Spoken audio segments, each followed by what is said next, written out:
Oh, hey, didn't see you there. Well, you're probably here for one reason, and that's to learn about functions and graphing them.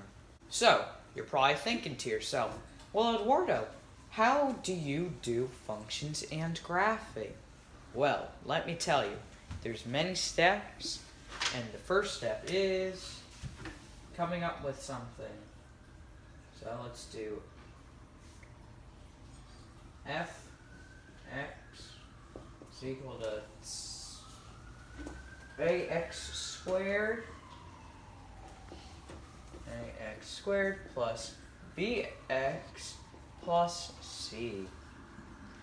Okay, so we can say a is not equal to 0. No. And we can say that means a, b, and c are integers. Alright? All, because, yeah, they're all integers. Alright, whatever.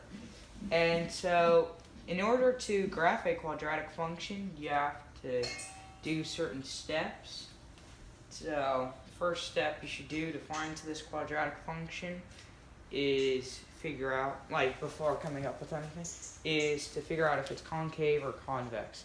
So concave is when it's going inward, so it's like pushing up, so it's like this, and then if it's convex, it's pushing the opposite, which is downwards.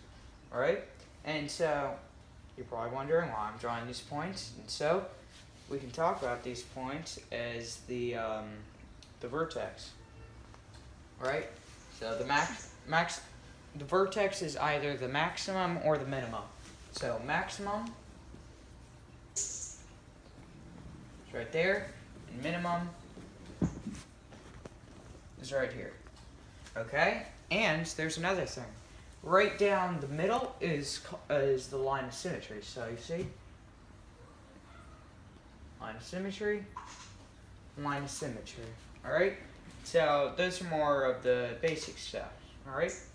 So, and another way to figure out if like your graph is convex or concave is like, for example, if a is greater than 0, then the function is convex.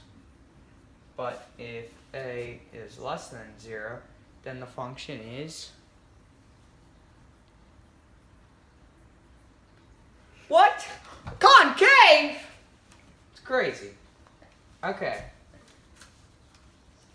So let's see. The next important step to take about thing about functions is doing zeros. So, like many of your other questions that I know you're thinking, what are zeros? Well, zeros are basically x intercept. Right? And x intercepts are where the graph intersects the x-axis, and the points always have y coordinates equal to 0. So, what that means is, like, if you're looking on your graphing calculator, and it says, like, y is here, and x is here, and it's like 1, -1, 3, and then 0, 4. I mean, it doesn't always have to be like this, but y is 0, and the number's here, then this is the x-intercept, okay? And so, just the opposite for the y-intercept. So 0 is x-intercept, and y-intercept is just if x were 0 and y were some number. Okay? Alright. And so for the next page, or for the next step, we're going to be talking about a new equation. But we're also going to talk about the first equation. So, if you remember, in this next equation, it's going to be fx which is also y, is equal to x squared minus 2. So as I was saying, we're going to do a new equation. Fx is equal to x squared minus 2x minus 3. Okay? So the number next to x squared is 1, even if it's not written down. Okay? So that means a from the first equation, from the first problem, is equal to 1. And it is bigger than 0. So a is equal to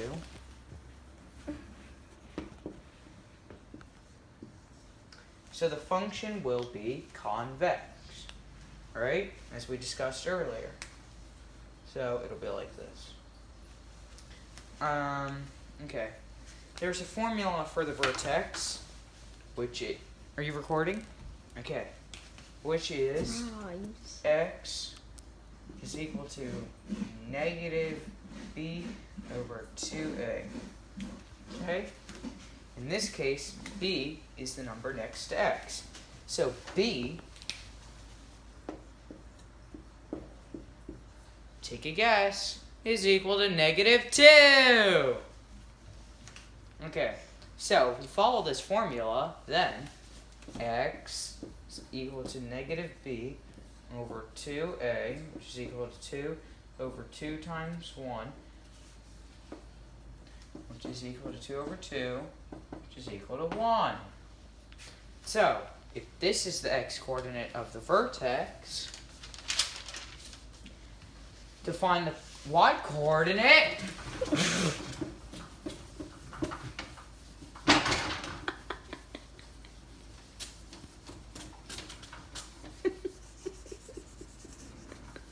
we need to plug in x is equal to 1. Okay?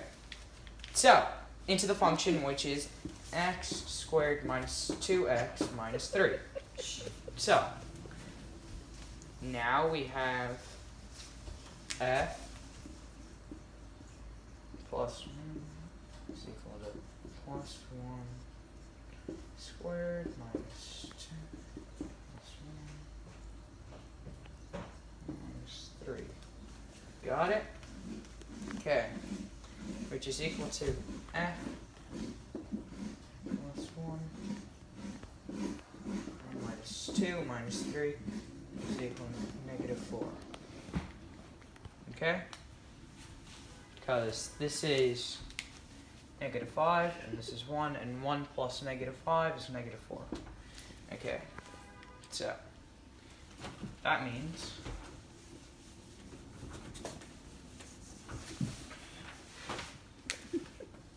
vertex is 1 and negative 4. And this is the minimum. Okay? So the next step is finding 0. Okay? You can find the zeros by trying different numbers and getting to the answer. In this case, when you plug in negative 1 for all these numbers,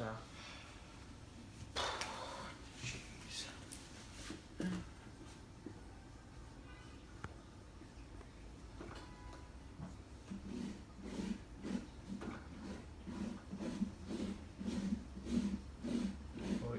This is f negative 1 is equal to negative 1 squared minus 2 times negative 1 minus 3, which is equal to 1 plus 2 minus 3 is equal to 0. Okay, the next number that I plugged in was 3, okay? So, that means we're plugging in all the numbers again.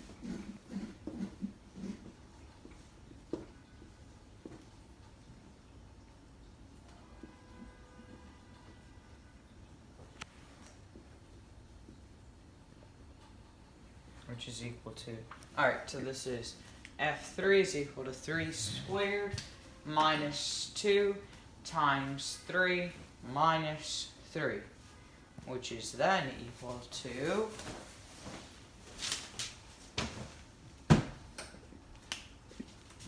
9 minus 6 minus 3, which is equal to 0.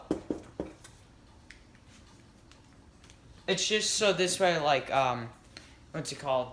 So this way, you're substituting x for any of these numbers. That's what we were doing. So, these are my zeros. Let me tell you. -1, 0, and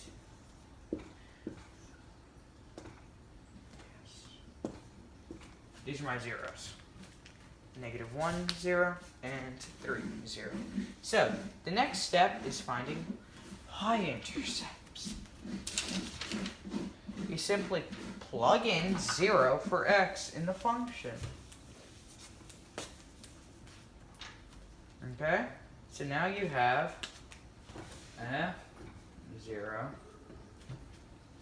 is equal to 0 squared minus 2, 0 minus 3, which is equal to 0 minus 3, which is equal to -3.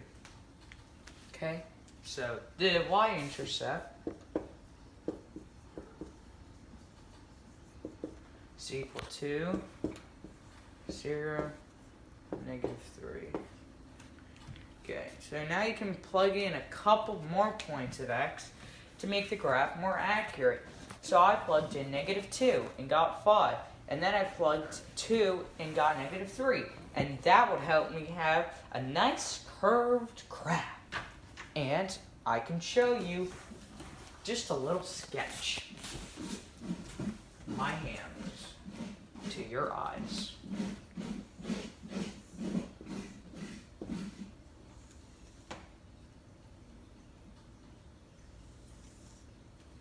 This right here is 3.